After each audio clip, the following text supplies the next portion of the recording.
இயேசுவை நேசிப்பவர்கள் பைபிளை வாசிப்பார்கள்.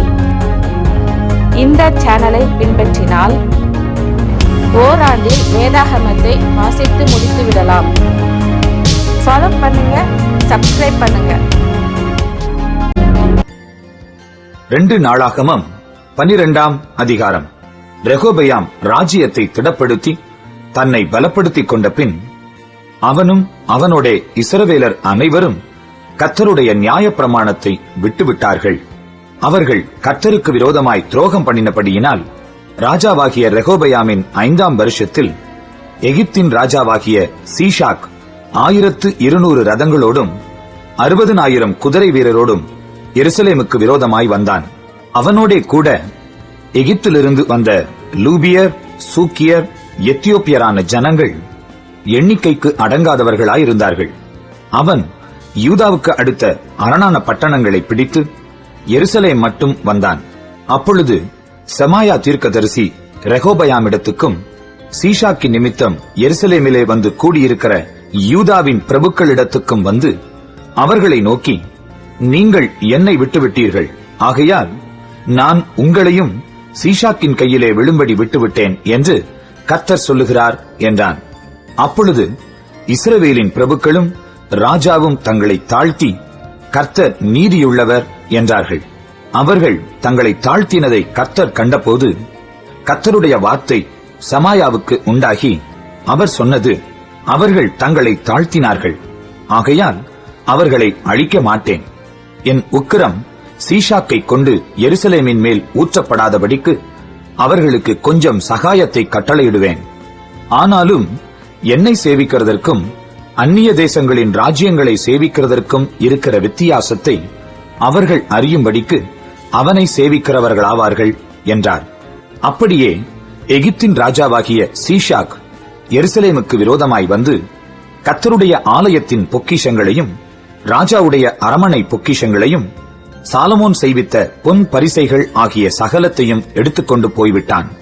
அவைகளுக்கு பதிலாக ராஜாவாகிய ரெகோபெயாம் வெண்கல பரிசைகளை செய்வித்து அவைகளை ராஜாவின் வாசற்படியை காக்கிற சேவகருடைய தலைவரின் கையில் ஒப்புவித்தான். ராஜா கர்த்தருடைய ஆலயத்துக்குள் பிரவேசிக்கும் போது அரமனை சேவகர் வந்து அவைகளை எடுத்துக்கொண்டு போய் திரும்ப தங்கள் அறையிலே வைப்பார்கள். அவன் தன்னை தாழ்த்தினபடியினால் கர்த்தர் அவனை முழுதும் அழிக்காதபடிக்கு அவருடைய கோபம் அவனை விட்டு திரும்பிற்று. யூதாவிலே இன்னும் சில காரியங்கள் சீராயிருந்தது. அப்படியே ராஜாவாகிய ரெகோபெயாம் எருசலேமிலே தன்னை திடப்படுத்திக் கொண்டு அரசாண்டான். ரெகோபெயாம் ராஜாவாகிற போது 41 வயதாயிருந்து கர்த்தர் தம்முடைய நாமம் விளங்கும்படி இஸ்ரவேல் கோத்திரங்களிலெல்லாம் தெரிந்து கொண்ட நகரமாகிய எருசலேமிலே 17 வருஷம் ராஜ்யபாரம் பண்ணினான். அம்மோன் ஜாதியான அவனுடைய தாயின் பேர் நாமாள். அவன் கர்த்தரை தேடுகிறதற்கு தன் இருதயத்தை நேராக்காமல் பொல்லாப்பானதை செய்தான். ரெகோபெயாமின் ஆதியோடந்தமான நடபடிகள் செமாயாவின் புஸ்தகத்திலும் ஞானதிருஷ்டிக்காரனாகிய இத்தோவின் வம்ச அட்டவணையிலும் அல்லவோ எழுதியிருக்கிறது.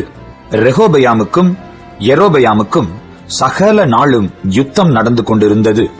ரெகோபெயாம் தன் பிதாக்களோட நித்திரை அடைந்த பின் தாவீதின் நகரத்தில் அடக்கம் பண்ணப்பட்டான்.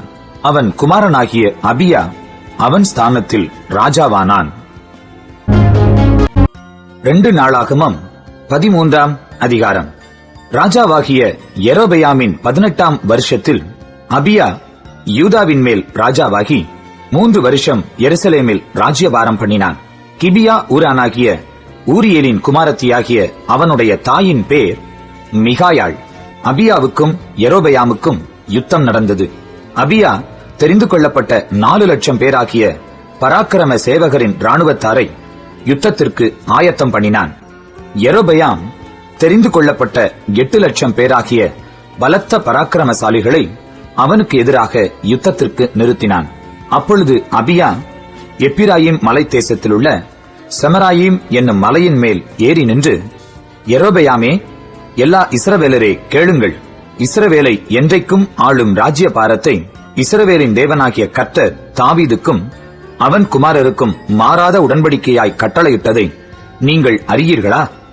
ஆகிலும் தாவீதின் குமாரனாகிய சாலமோனின் ஊழியக்காரனான யெரொபெயாம் என்னும் நேபாத்தின் குமாரன் எழும்பி தன் எஜமானுக்கு விரோதமாக கலகம் பண்ணினான். பேலியாளின் மக்களாகிய வீணர் அவனோடே கூடி சாலமோனின் குமாரனாகிய ரெகோபெயாம் அவர்களை எதிர்க்க கூடாமல் வால வயதும் திடனற்ற மனதுமாயிருக்கையில் அவனுக்கு விரோதமாய் தங்களை பலப்படுத்திக் கொண்டார்கள்.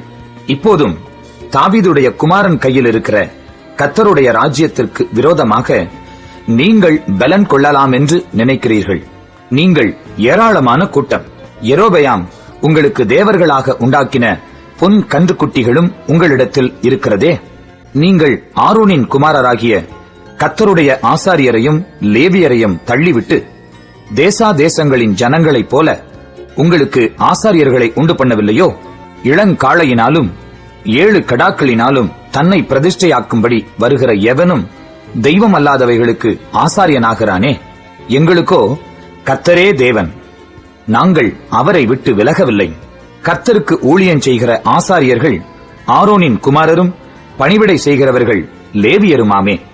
அவர்கள் தினந்தோறும் கர்த்தருக்கு சர்வாங்க தகன பலிகளையும் சுகந்த வாசனையான தூபத்தையும் செலுத்தி காலையிலும் மாலையிலும் பரிசுத்தமான மேஜையின் மேல் சமூக தப்பங்களை அடுக்கி வைக்கிறதையும் பொன் குத்து விளக்கையும் அதன் விளக்குகளை சாயங்காலந்தோறும் ஏற்றுகிறதையும் விசாரிக்கிறார்கள்.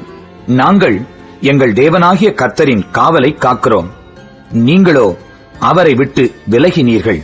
இதோ தேவன் எங்கள் சேனாபதியாய் எங்களோடே கூட இருக்கிறார்.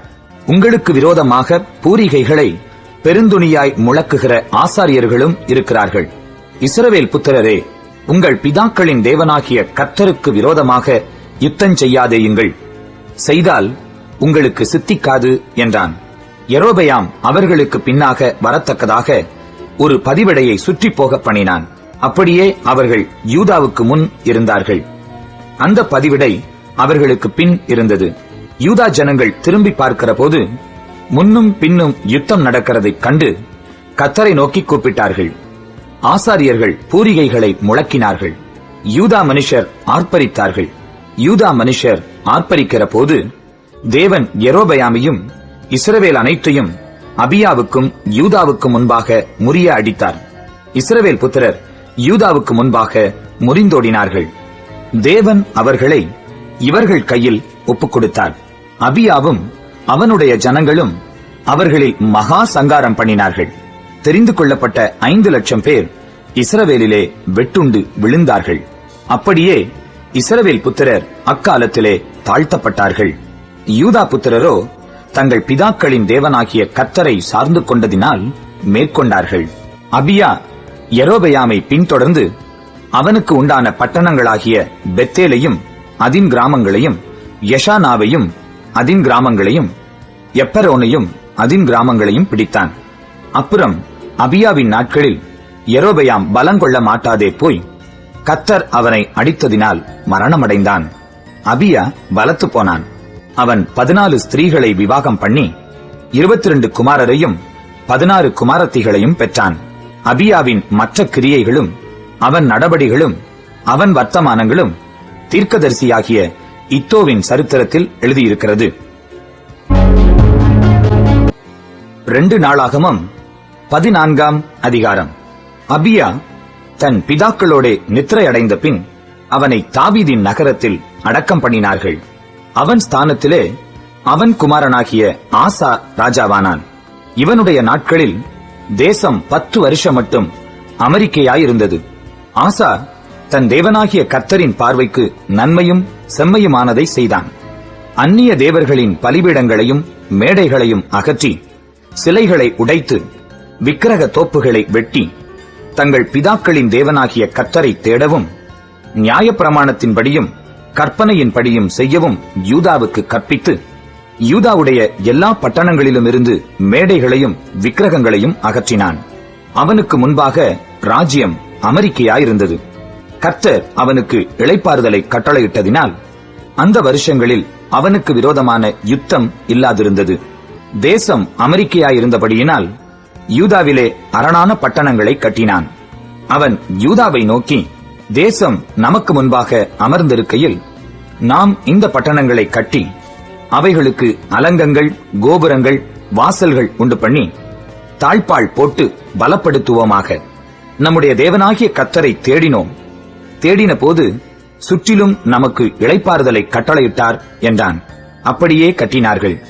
அவர்களுக்கு காரியம் வாய்த்தது. யூதாவிலே பரிசையும் ஈட்டியும் பிடிக்கிற 3,00,000 பேரும், பென்யமீனிலே கேடகம் பிடித்து வில்லை நாணேற்றுகிற 2,80,000 பேருமான சேனை ஆசாவுக்கு இருந்தது. இவர்கள் எல்லாரும் பராக்கிரமசாலிகள். அவர்களுக்கு விரோதமாக எத்தியோப்பியனாகிய சேரா 10,00,000 பேர்கள் சேர்ந்த சேனையோடும் 300 ரதங்களோடும் புறப்பட்டு மரேசா மட்டும் வந்தான். அப்பொழுது ஆசா அவனுக்கு எதிராக புறப்பட்டான். மரேசாவுக்கு அடுத்த செப்பத்தா என்னும் பள்ளத்தாக்கில் யுத்தத்திற்கு அணிவகுத்து நின்றார்கள். ஆசா தன் தேவனாகிய கர்த்தரை நோக்கி கூப்பிட்டு, கர்த்தாவே, பலமுள்ளவனுக்காகிலும் பலனற்றவனுக்காகிலும் உதவி செய்கிறது உமக்கு லேசான காரியம். எங்கள் தேவனாகிய கர்த்தாவே, எங்களுக்கு துணை நில்லும். உம்மை சார்ந்து உம்முடைய நாமத்தில் ஏராளமான இந்த கூட்டத்திற்கு எதிராக வந்தோம். கர்த்தாவே, நீர் எங்கள் தேவன். மனுஷன் உம்மை மேற்கொள்ள விடாதேயும் என்றான். அப்பொழுது கர்த்தர் அந்த எத்தியோப்பியரை ஆசாவுக்கும் யூதாவுக்கும் முன்பாக முறிய அடித்ததினால் எத்தியோப்பியர் ஓடிப்போனார்கள். அவர்களை ஆசாவும் அவனோடிருந்த ஜனங்களும் கேரார் மட்டும் துரத்தினார்கள். எத்தியோப்பியர் திரும்ப பலங்கொள்ளாதபடிக்கு முறிந்து விழுந்தார்கள். கர்த்தருக்கும் அவருடைய சேனைக்கு முன்பாக நொறுங்கிப் போனார்கள். அவர்கள் மிகுதியாக கொள்ளை அடித்து கேராரின் சுற்றுப்பட்டணங்களை எல்லாம் முறியடித்தார்கள். கர்த்தரால் அவர்களுக்கு பயங்கரம் உண்டாயிற்று. அந்த பட்டணங்களை எல்லாம் கொள்ளையிட்டார்கள். அவைகளில் கொள்ளை மிகுதியாய் அகப்பட்டது. மிருக ஜீவன்கள் இருந்த கொட்டாரங்களையும் அவர்கள் இடித்து போட்டு திரளான ஆடுகளையும் ஒட்டகங்களையும் சாய்த்துக் கொண்டு எருசலேமுக்கு திரும்பினார்கள்.